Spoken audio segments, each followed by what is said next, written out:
Chicken snake দৈর্ঘ্য প্রস্থে মেরে কেটে 20 থেকে 22 কিলোমিটার। ভারতীয় ভূখণ্ডের এই জমিটুকুই সবার নজরে।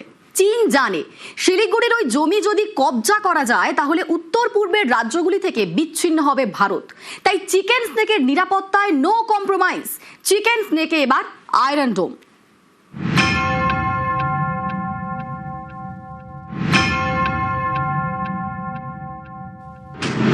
ইসরায়েলের নিরাপত্তায় আয়রন ডোমের কথা শুনেছি আমরা। এবার চিকেন স্নেকের চারপাশেও নিরাপত্তার তেমনই বলয় তৈরি করতে চায় কেন্দ্রীয় সরকার।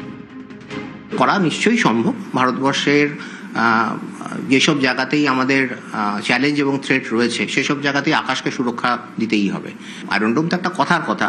আয়রন ডোমের মতন একটা এয়ার ডিফেন্স সিস্টেম থাকা খুবই প্রয়োজনীয় এবং আমার নিজের ধারণা আমাদের মিনিস্ট্রি অফ ডিফেন্স সেটির কথা নিশ্চয়ই গুরুত্ব সহকারে বিবেচনা করবেন। আয়রন ডোম ইসরায়েলের অত্যন্ত কার্যকর আকাশ প্রতিরক্ষা ব্যবস্থা। এই আয়রন ডোম 70 কিলোমিটার দূর থেকে ছোড়া ক্ষেপণাস্ত্র, ড্রোনও ধ্বংস করে দিতে পারে আয়রন ডোম। কি থাকে আয়রন ডোমে? মূলত 3 স্তরীয় সুরক্ষা ব্যবস্থা, রাডার ইউনিট, কন্ট্রোল সিস্টেম ও ইন্টারসেপ্টর। রাডার ক্ষেপণাস্ত্র শনাক্ত করে তার গতিপথ নির্ণয় করে। ক্ষেপণাস্ত্র কোথায় আঘাত হানতে পারে তা চেক করে কন্ট্রোল সিস্টেম। ইন্টারসেপ্টর ক্ষেপণাস্ত্র আকাশেই ধ্বংস করে দেয়। আমাদের দেশের পশ্চিম সীমান্তেও অনেকটা এমনই উন্নত মানের প্রতিরক্ষা পরিকাঠামো আছে, যার উপর ভিত্তি করে অপারেশন সিঁদুরের সময় পাকিস্তানের হাড়ে কাঁপুনি ধরিয়ে দিতে পেরেছিল ভারত। লঞ্চ প্যাড থেকে অত্যাধুনিক ক্ষেপণাস্ত্র বিধ্বংসী সিস্টেম সবই আছে পশ্চিম সীমান্তে। কেউ হামলা করলে সেই ক্ষেপণাস্ত্র বা ড্রোন ভারতীয় সীমান্তে ঢোকার আগেই ধ্বংস করে দিতে পারে এমন ব্যবস্থা মোতায়েন করা আছে স্ট্র্যাটেজিক পয়েন্টে। এককালে ভরসা ছিল রাশিয়া থেকে আসা S-400 ট্রায়াম্ফ। এখন ভারত নিজেই ত্রিস্তরীয় সুরক্ষা বলয় বানিয়ে ফেলেছে। প্রজেক্ট কুশ ক্ষেপণাস্ত্র বিধ্বংসী সিস্টেম DRDO ও ভারত ইলেকট্রনিক্সের তৈরি।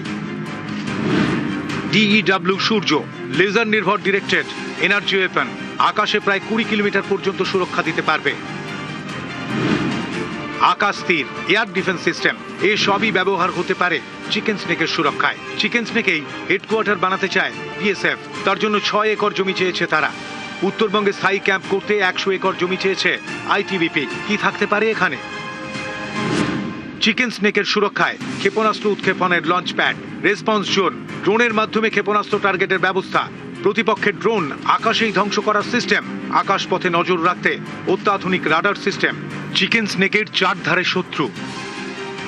আশঙ্কার ব্যাপার সেটা হচ্ছে যে আপনি নেপাল বলুন, ভুটান বলুন এবং বাংলাদেশই বলুন, এরা সবাই খুব ছোট দেশ। এদের উপর এদেরকে ইন্টিমিডেট করা আর কি একটা বড় শক্তির পক্ষে, ধরুন চীন হতে পারে বা অন্য কেউ হতে পারে, এটা খুবই সহজ ব্যাপার। কারণ এদের প্রতিরোধ নেই। যদি সেরকম ভাবে আজকে চীন বাংলাদেশের ওপর দিয়ে হেঁটে চলে আসে চিকেন স্নেকের কাছে, বাংলাদেশের কোনো প্রতিরোধ নেই। বাংলাদেশে যদি আমাদের ফেভারেবল সরকারও থাকে তাও কিছু করতে পারবে না।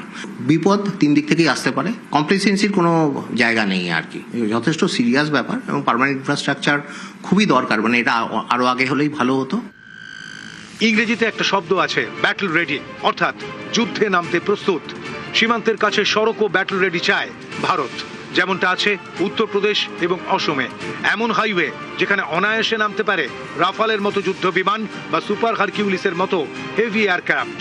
গত 14 ফেব্রুয়ারি অসমের ডিব্রুগড়ের মোরানে উত্তর পূর্ব ভারতের প্রথম হাইওয়ে ইমার্জেন্সি ল্যান্ডিং ফ্যাসিলিটির উদ্বোধন করেন প্রধানমন্ত্রী। এটা এমন হাইওয়ে যেখানে ফাইটার জেট, এমনকি হারকিউলিসের মতো হেভি এয়ারক্রাফটও নামতে পারে। সম্প্রতি বাংলার 7টি জাতীয় সড়কের রক্ষণাবেক্ষণ এবং পরিকাঠামো তৈরির দায়িত্ব কেন্দ্রের হাতে তুলে দিয়েছে রাজ্য সরকার। আগামী দিনে এখানেও তৈরি হতে পারে এমন সড়ক। শিলিগুড়ি করিডোরের কাছে টানেল তৈরি করছে কেন্দ্র, যেখান দিয়ে ছুটবে রেল। হাসিমারা ক্যাম্পে আছে রাফাল।